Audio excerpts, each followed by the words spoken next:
Барлықтарыңызға сәлем достар, каналыма қош келдіңіздер. Бүгін сіздерге өте дәмді қытырлақ сухарики жасалу жолын ұсынамын.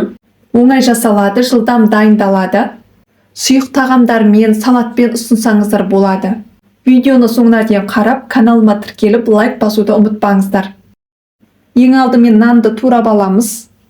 Мен көбіне желінбей қалып кеткен нандарды пайдаланамын. Өзіңізге қалай ұнайды, солай турайсыздар.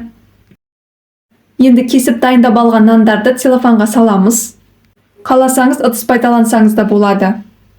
Сонан соң дәміне қарай тұз саламыз. Қара бұрыш саламыз. Паприка саламыз. Барлығын жақсылап араластырамыз. Видеодағыдай қайталайтын болсаңыздар біркелкі араласады. Менің каналымда сухарики қосылып жасалатын салаттың түрлері бар, қарап көріңіздер. Енді ыдысымызға сұйық майды құямыз. Оның үстіне ерітілген сары майды құямыз. Үкіштен өткізілген сарымсақты саламыз. Барлығын жақсылап араластырамыз. Сонан соң туралған нанның үстіне құямыз. Барлығын араластырамыз. Видеодағыдай қайталайтын болсаңыздар біркелкі араласады.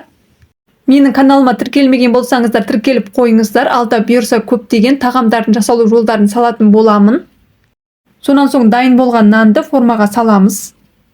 Алдын ала қызып тұрған пеште 200 градуста 10-15 минутқа салып аламыз. Өте дәмді болып шығады. Кез келген сұйық тағаммен немесе салаттармен ұсынсаңыздар болады. Мінекей достар, өте дәмді, жылдам дайындалатын сухарики дайын. Сіздер де осылай жасап көріңіздер, ұнайтынына сенімдімін. Өздеріңізге ұнайтын кез келген дәмдеуішті қоссаңыздар болады. Осы видео ұнаса достар, каналыма тіркеліп, лайк басуды ұмытпаңыздар. Сіздермен болған Ақшолпан.